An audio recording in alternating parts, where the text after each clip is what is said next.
Oke, saya coba tes kawan saya nih dok. Jangan Ya. saya. Gimana Bung Pandey? Apakah Belum Anda siap, sudah belum siap. Udah langsung nyerah dok ini? Ini berarti kurang nih Angkat tangan spiritual. udah. Kurang ini berarti dok ya, spiritual ini berarti dok ya, kurang dimensinya. Ya. Tergantung. Harus dalam ini Bung Pandey. Ya. Dimensi spiritual itu tidak bisa diukur oleh manusia. Oke. Ya. Dimensi spiritual itu oleh diri sendiri. Bagaimana hubungan Anda dengan Sang Pencipta? Itu hanya Anda lah yang tahu.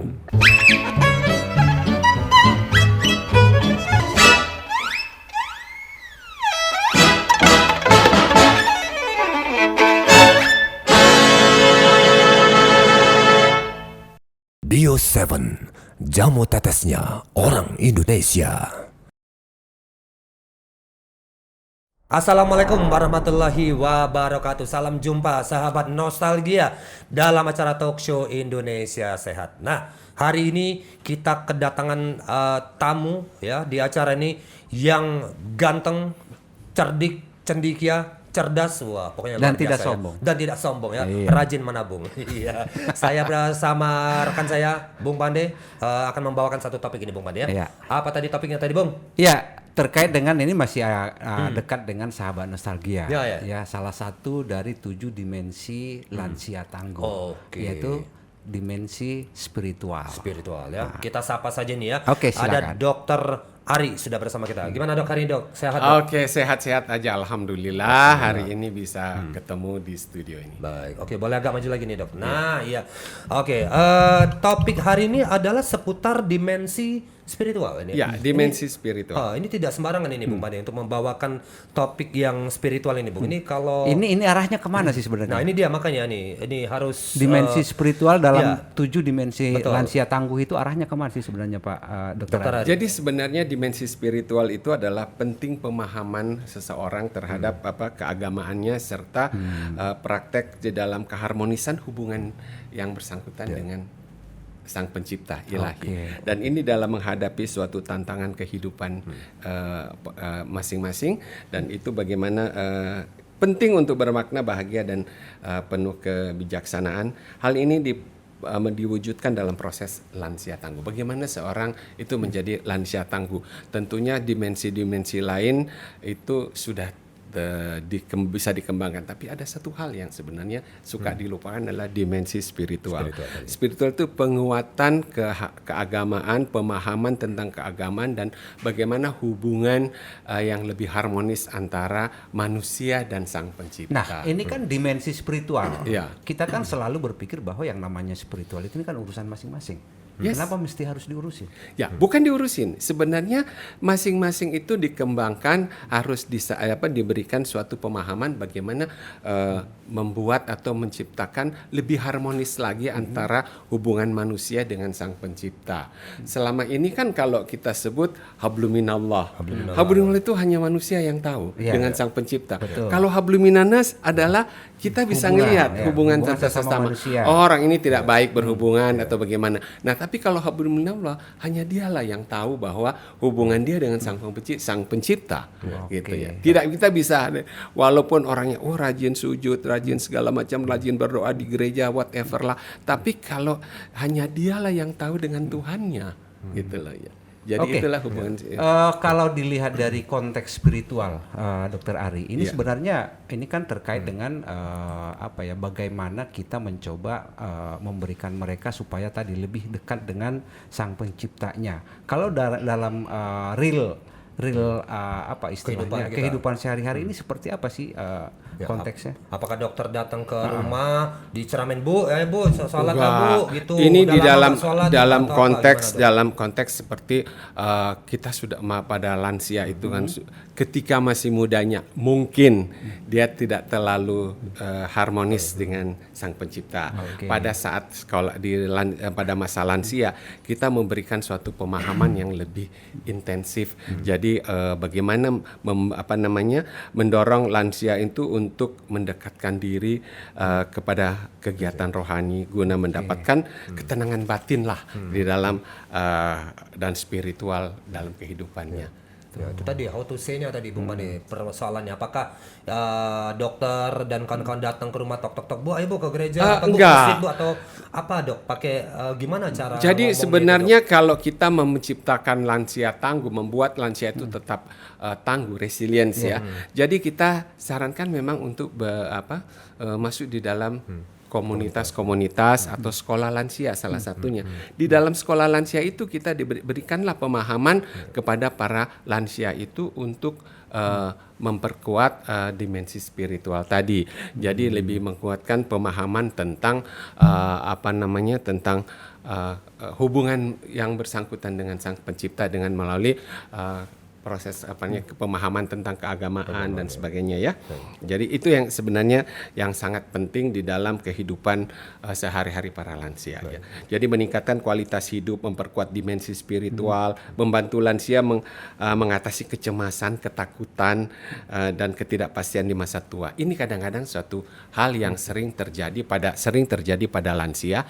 Itu pada saat sudah lansia itu ada kecemasan, ketakutan serta ketidakpastian di masa tua dan bagaimana. Nah, meningkatkan kesejahteraan mental dan fisik secara keseluruhan ini adalah kita memberikan suatu pemahaman tentang dimensi spiritual tadi. Jadi yang bersangkutan akan tidak lagi khawatir dalam menghadapi sisa-sisa hidupnya gitu ya, tapi lebih bahagia. Dan ini yang yang kita berikan penguatan tentang dimensi spiritual tadi. Selain itu juga ada penerimaan diri. Dengan spiritual yang kuat, lansia diharapkan lebih mampu menerima dan beradaptasi dengan perubahan yang terjadi pada diri mereka di masa tua, gitu loh. Jadi dengan demikian maka lansia itu istilahnya penerimaan dirinya. Oh ya, saya bisa, saya menerima kondisi saya sudah lansia, sudah sekarang. Jadi jangan katakan bahwa ketidakpastian, tapi ada sesuatu yang pasti. Jadi dengan demikian lansia itu dalam menjalani sisa hidupnya dengan bahagia. Oke, Dokter Ari, kalau dilihat dari tadi penjelasannya ya, lebih ke bagaimana menyadarkan mereka akan pentingnya pendekatan kepada katakanlah Sang Ilahi gitu ya. Kalau dari pandangan dokter sendiri, untuk konteks ini lebih bagus apakah kita dekatkan dari sisi agamanya atau dari sisi psikologinya? Ya, dua-duanya pasti. Oke. Ya, kalau dari sisi keagamaan tentunya akan bisa merubah konsep psikologi yang bersangkutan ya. Jadi tidak lagi khawatir, jadi tidak lagi kecemasan, ketakutan dalam menghadapi hari tua, itu kan gangguan psikologi ya. Jadi dengan memberikan pemahaman tentang keagamaan, tentang keyakinan bahwa Sang Pencipta itu Maha Pengampun, Maha Pemaaf dan segala macamnya, dengan segala kuasanya, maka diberikanlah keyakinan kepada seseorang untuk lebih meyakinkan dirinya sehingga masalah-masalah gangguan psikologi itu bisa teratasi gitu ya. Jadi dua-duanya langsung diomongin sekaligus Dok ya. Ya, Sisi psikologisnya, sisi religinya juga diomongin. Iya ya, gitu. jadi sebenarnya seseorang pada lansia itu sering mengalami gangguan psikologi, stres, depresi, tidak yakin masa hidupnya itu gimana, kecemasan dan sebagainya. Itu kan masalah gangguan psikologi ya. Tapi bagaimana kalau kita berikan suatu pemahaman tentang dimensi spiritual, mereka berikan penguatan spiritual keagamaannya, hubungan bagaimana manusia dan Sang Pencipta itu lebih harmonis, lebih baik, maka dia akan bisa mengatasi masalah psikologinya. Baik. Dan ini tentunya tadi dibawa ke sekolah lansia gitu Dok. Sekolah lansia Salah itu satu, adalah komunitas yang bisa digunakan dalam hal ini. Salah satu cara untuk bisa membuat lansia itu lebih tangguh ya. Dalam salah satu toolsnya adalah lansia tangguh ya. Lansia tangguh itu jangan dibiarkan dia sendiri. Jangan biarkan lansia itu kesepian. Dan kemudian kalau lansia itu sendiri, dia akan mengalami yang disebut loneliness, kesepian. Kesepian ini kalau tidak bisa diatasi, maka akan menjadikan dia depresi. Yang seperti saya katakan tadi, ketidakpastian saya itu jadi bagaimana masa tuanya dan bagaimana sedihnya saya bisa apa, dan itu dia membuat dia jadi depresi. Ketika lansia itu tidak teratasi dengan masalah depresinya, dia akan mengalami penurunan kognitif. Dan penurunan kognitif akhirnya dia merasa bahwa saya itu nggak bisa apa-apa ya. Tapi terus kemudian akhirnya dia mencoba untuk melupakan, akhirnya terjadilah penurunan kognitif sehingga dia istilahnya makin lama makin dalam dan dia menjadi demensia. Gitu ya. Oke, Dokter Ari, kembali lagi ke konteks spiritual. Ini kan Dokter Ari kan sudah malang melintang dan bertemu dengan banyak sekali lansia. Terkait dengan kesiapan, sebenarnya mana sih yang lebih mereka dominan? Tidak siap meninggalkan dunia atau tidak siap menghadapi yang akan datang? Sebenarnya dua-duanya. Dua-duanya iya. Dua-duanya itu kesiapan tidak apa istilahnya yang ditakutkan pada mereka itu saya nanti akhirnya kenapa sih? Saya mau bagaimana? kemana gitu ya? Saya akhirnya mau kemana? Dan itu karena kalau sudah ada pertanyaan demikian berarti penguatan spiritualnya belum siap. Belum siap. Ya. Oke. Jadi kalau seseorang yang kuat spiritualnya, keagamannya kuat, yang dia keikhlasan pasrah kepada Sang Pencipta, maka dia itu tidak akan merasa khawatir saya kapan mau dipanggil sama Tuhan, sama Allah, itu dia sudah siap. Tapi ketika kalau untuk mempersiapkan itu tentunya juga ada, tidak hanya semata itu aja, jadi juga harus dia menjadi lansia tangguh.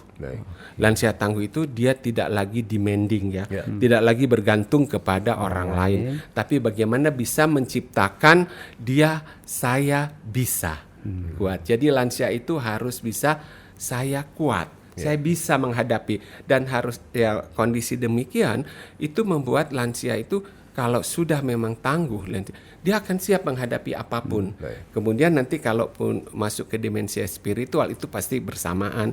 Jadi saya sudah siap kok kalau saya harus pulang. Oke, saya coba tes kawan saya nih, Dok. Jangan Ya. saya. Gimana Bung Pandey? Apakah Belum Anda siap. sudah langsung nyerah, Dok? Ini berarti kurang nih Angkat tangan spiritual. udah. Kurang nih berarti, Dok ya. Spiritual nih berarti, Dok ya. Kurang dimensinya. Tergantung. Harus dalam ini Bung Pandey. Ya. Dimensi spiritual itu tidak bisa diukur oleh manusia. Ya. Dimensi spiritual itu oleh diri sendiri. Bagaimana hubungan Anda dengan Sang Pencipta? Itu hanya Anda lah yang tahu, gitu ya. Agak jauh sih. Ya, jadi kalau umpamanya ada kadang-kadang mereka bilang, aduh saya sudah ikhlas, apapun yang terjadi saya sudah terima. Ini benar-benar dimensi spiritualnya itu sudah sangat dalam gitu loh. Yang itu kan kita tidak tahu sejauh mana, sedalam mana Anda berhubungan dengan Sang Ilahi. Nggak ada yang tahu, hanya Anda sendirilah yang tahu. Tapi kalau Anda berhubungan dengan manusia, habluminan nas, itu orang tahu, oh ini nggak pernah berhubungan dengan masyarakat dan segala macam, dia egonya tinggi dan dia tidak mau. Nah itu kita bisa lihat kalau habluminan nasnya baik, habluminallahnya baik, hubungan di atas vertikal dan horizontalnya baik, maka dia akan tenang dalam menghadapi sesuatu apapun yang akan terjadi. Harus kembali pulang pun dia sudah ikhlas. Berarti harus dua-duanya harus Jalan, connect dong. iya. Kan ada Bung Pandey, dokter, orang yang hablum minannasnya bagus tapi nggak pernah sholat, nggak pernah ibadah. Ada lagi orang ibadah mulu tapi nggak pernah gaul. Ya, Ada juga. itu dong. kata seorang ulama bilang bahwa hubungan manusia dengan yang di atas itu bersifat pribadi. Kalau hubungan antara manusia dengan manusia, habluminan nas, itu adalah universal. Tapi kalaupun Anda hubungan manusianya baik, Anda bersosial baik, segala macamnya, oh ini orangnya baik kok, itu terus hubungan yang dengan vertikalnya itu tidak baik, maka Anda juga belum, kata Pak Ulama, katanya Pak Ustadz katanya Anda belum terbebas dari api neraka. Sama dengan ketika kita hubungan yang hubungan dengan Allah, habluminallah bagus, tapi kita bermusuhan dengan tetangga dan orang lain. Itu kata Pak Ustadz bilang begini, itu juga belum terbebas dari api neraka. Jadi harusnya lebih baik adalah habluminallah, habluminannas. Dan itu pasti akan dimensi spiritualnya sangat tinggi. Jadi harus Gitu. dua-duanya harus jalan. Harus bareng. jalan gitu. Oke nih. Gimana Bung Pandey? Bisa menjalankan dua-dua ini sekaligus ini, Bung? Kenapa jadi gue terus yang tembakan? Oke, satu lagi dok, terkait dengan dimensi spiritual. Ini kan selain masalah psikologi gitu ya, dokter. Ini kan dokter Ari juga kan berkecimpung dalam dunia medis. Seberapa besar sih dampaknya ketika ada seseorang, katakanlah misalnya lansia, namanya lansia, kita tahu kan umur ya, umur itu rata-rata sudah ada, katakanlah misalnya 70. Ketika misalnya udah ada 60 apa 65 tahun, otomatis kan waduh, waktu saya tinggal 5 tahun nih. Seberapa besar sih pengaruhnya terhadap kesehatannya, Dok? Apakah langsung turun? Apakah gara-gara stres? Apa langsung Itu kembali kepada individu masing-masing ya. Makanya biasanya kalau seseorang didiagnosa dengan end stage ya, tahap akhir dari satu kondisi. Dan itu kemudian kita bagaimana secara medis mengatakan bahwa ini sudah tidak bisa diapa-apain umpamanya gitu ya. Tapi bagaimana kita menciptakan orang itu tidak mengalami suatu kondisi depresi pada saat akhir hayatnya. Makanya disebut palliative treatment. Palliative treatment itu bagaimana membuat seseorang itu tetap bahagia dan tetap tenang saat mengakhiri hidup sampai terakhir hidupnya ya, sampai terakhir hidup. Nah, itu yang harus kita ciptakan sebagai quality of death. Jadi jangan kita hanya berbicara mengatakan bahwa quality of life, bagaimana meningkatkan derajat kesehatan supaya tetap sehat dan bahagia. Itu benar, itu memang tujuannya. Tapi jangan lupa ketika seseorang sudah didiagnosa end stage ya, sudah terakhir, terus kemudian kita tidak bisa menciptakan bagaimana saat akhir hidupnya itu tetap bahagia. Yaitu yang disebut quality of death. Jadi quality of death itu kita membuat seseorang itu tetap tenang, bahagia sampai menutup mata. Baik, ini tentunya satu tidak mudah saya yakin ini Bung Made, Dokter Ari ya. Apalagi orang sudah di ujung maut gitu ya. Udah tinggal ada kan sudah dijudge sama dokter mungkin sekitar usia ibu atau bapak tinggal 3 bulan lagi. Terus kita datang itu, Pak tenang aja Pak gitu Pak, nggak usah khawatir. Bapak sudah amalnya bagus gitu ya. Ini tetangga-tetangga juga hubungannya baik ya. Insya Allah Bapak aman.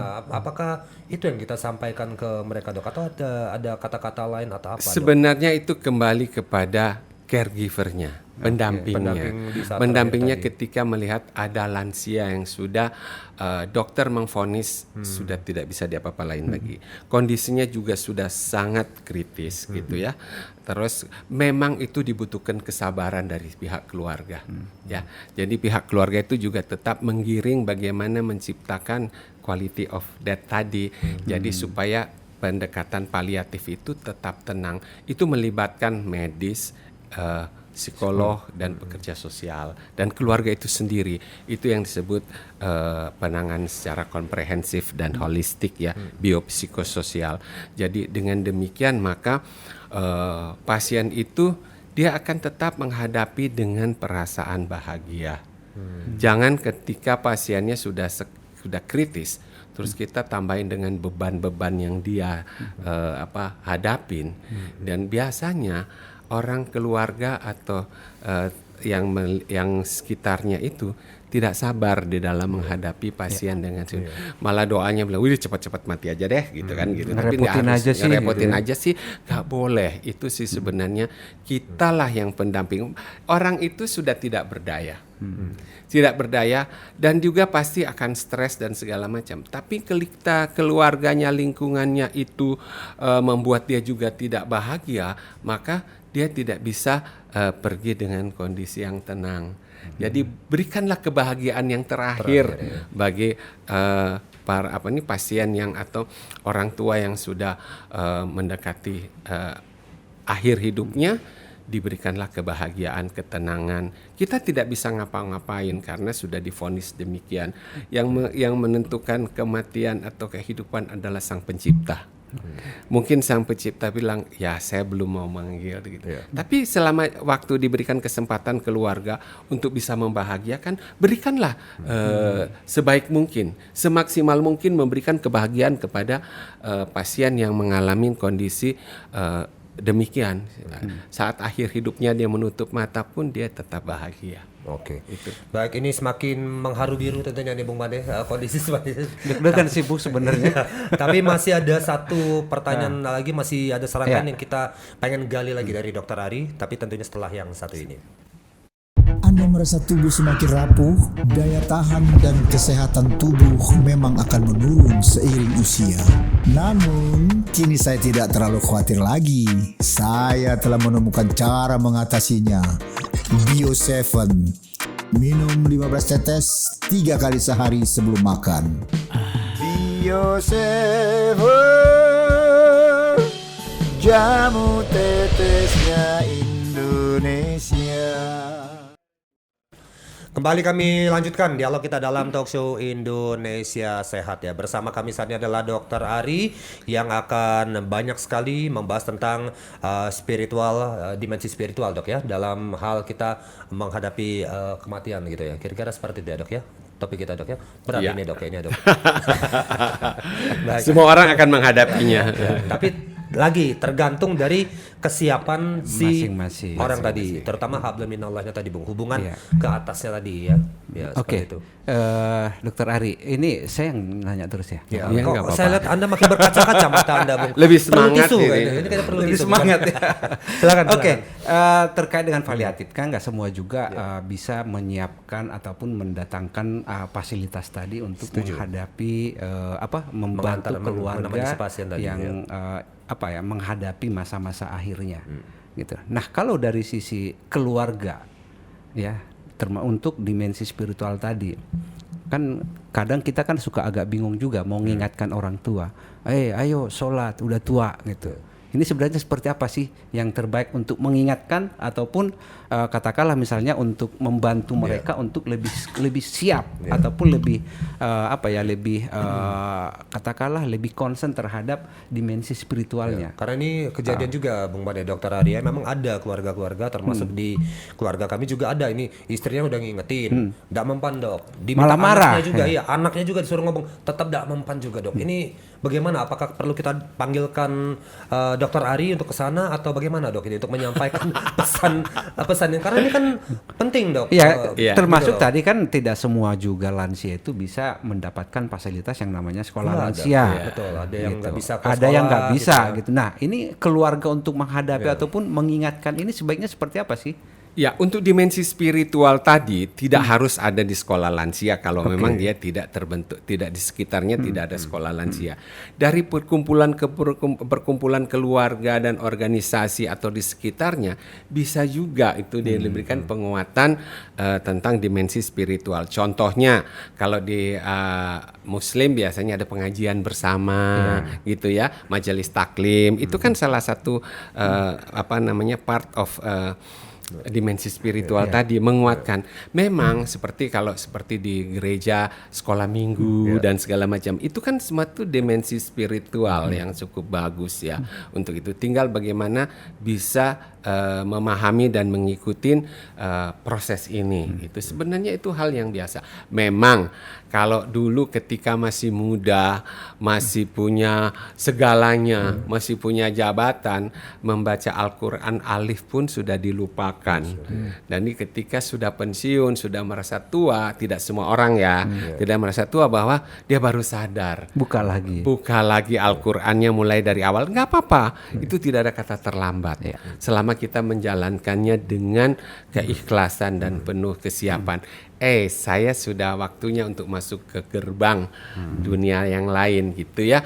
Dan untuk mempersiapkan itu, bersiaplah dari sekarang untuk bisa memahami dimensi spiritual, penguatan pemahaman bahwa ada sang pencipta. Kalau dulu dikatakan, wah saya punya duit banyak, saya bekerja di uang adalah jadi Kalau penguasanya. sakit gampang bawa ke rumah sakit gitu ya. Saya pernah dapat pasien bang, gampang lah kalau sakit kan saya bisa bayar rumah sakit. Tapi bukan itu sih sebenarnya.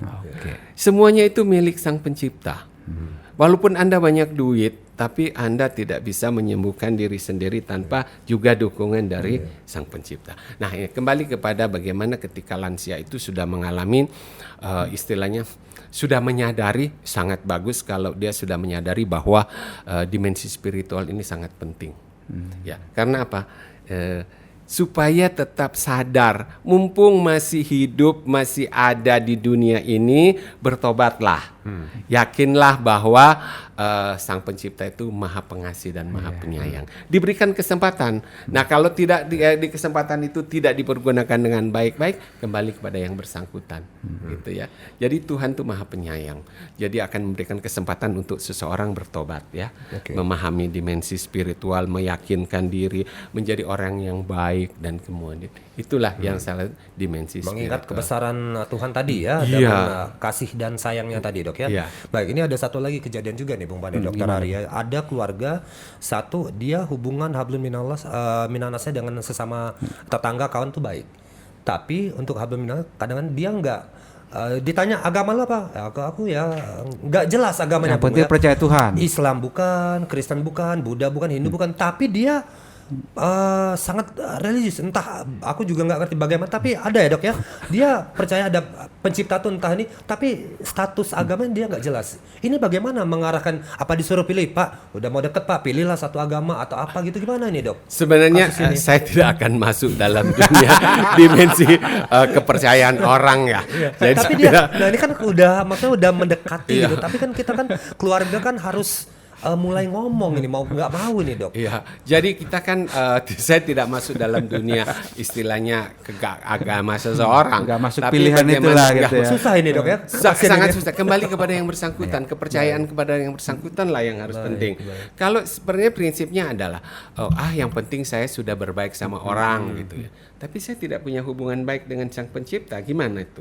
Itu pasti juga akan ada Ada kurangnya juga. ada kurangnya. Jadi memang yang terbaik adalah hubungan kita sama Sang Pencipta itu harmonis, baik, kita bersyukur, menyembah yang Sang Pencipta, dan kita mempunyai hubungan baik dengan sesama manusia. Itu sudah istilahnya bonusnya double ya, Iya, double, gitu ya. betul. Itu sebenarnya yang paling bagus.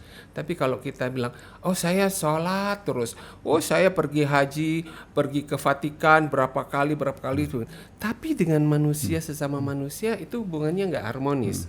Apakah Tuhan yang paling tahu lah bagaimana. Tapi kalau menurut beberapa ulama mengatakan atau pemuka agama mengatakan belum tentu apa yang Anda lakukan itu, karena hubungan Anda dengan Sang Pencipta hanya Sang Pencipta yang tahu. Apakah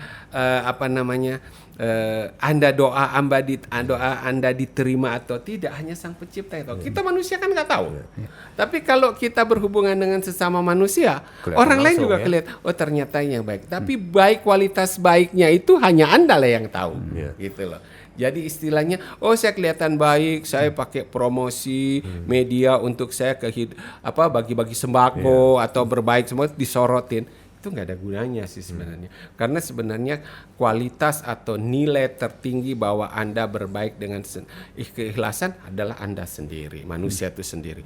Tapi kalau doa Anda kepada Sang Pencipta, hanya Sang Pencipta lah yang tahu. Gitu. Baik. Ini makin dalam nih soal religius ini, spiritual ini Bung Made. Karena tadi ya banyak ya, kita sering lah kita ada jumpai di keluarga-keluarga kita, sahabat atau bahkan saudara kita sendiri nih Dokter ya. Yang saya bilang tadi nggak jelas pilihan agamanya apa, tapi dia tahu ini ini ada pencipta, tapi dia nggak punya pilihan. Tapi hubungan dengan sesama manusia juga tetap bagus. Nah ini maksudnya ini pertimbangan spiritualnya jadi gimana nih status orang ini gitu Dok. Jadi kita pun juga keluarga nanti bingung juga ini mau dimakamkan ini kemana gitu loh, Dok ini Dok. Jadi kembali kepada kredit poin itu hanya Allah yang memberikannya, bukan manusia. Jadi ketika orang itu memilih agama apa, kita nggak tahu. Baik. Dia hanya pada manusia itu. Cuma memang sulitnya ketika dia tiada, terus mau dimakamkan cara apa? Itu. Nah ini yang sebenarnya kembali kepada keluarganya Keluarga lagi, masing-masing. balik. Iya, keluarga masing-masing. Ini dulu agamanya apa? Keluarga sendiri bingung. Ya sudah mau bilang apa? Minta fatwa aja. Oke. Lihat KTP-nya aja udah. Selesai udah. Gitu ya. Tapi ya setuju ya, kalau nggak ya acuan keluarga ya KTP. Tapi ya saran dokter minta fatwa nasihat dari pemuka agama gitu ya. Ya baik. Oke Dok, satu lagi nih Bung Made juga yang terakhir yang kita coba pengen tanyakan untuk mengingatkan soal dimensi spiritual ini.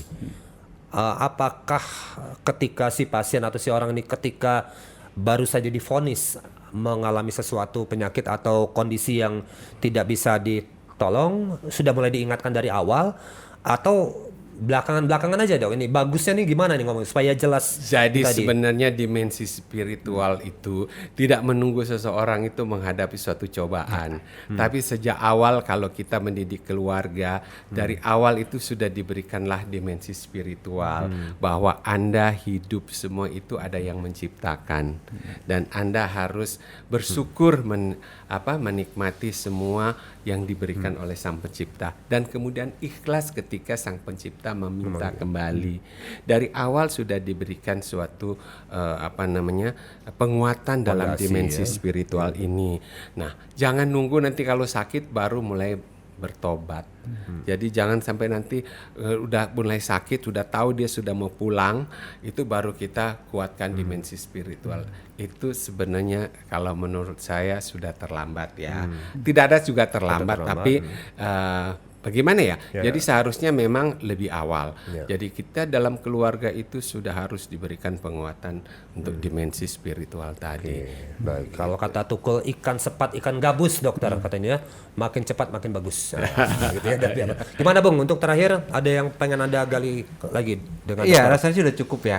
Udah cukup Baik, banyak. baik. Yang penting sebenarnya kan bagaimana salah satu dari dimensi 7 dimensi tangguh ini memang harus didalami. Iya. Karena tanpa 7 dimensi ini tentu kehidupan lansia ini mungkin tidak bisa Kurang sempurna, kurang tidak sempurna, sempurna. Ya akan berdampak kepada kehidupan sehari-harinya. Ya. Seperti tadi, kalau misalnya dimensi dimensi spiritualnya nggak baik, bagus, ya. bisa saja dia stres, ya bingung gitu ya, ataupun panikan gitu. Ini akan berpengaruh terhadap kesehatannya. Ya, baik. Dari Ya, dokter Ari. sebenarnya dimensi spiritual ini khususnya kepada lansia ini memang suatu program yang dibentuk atau dibuat oleh BKKBN.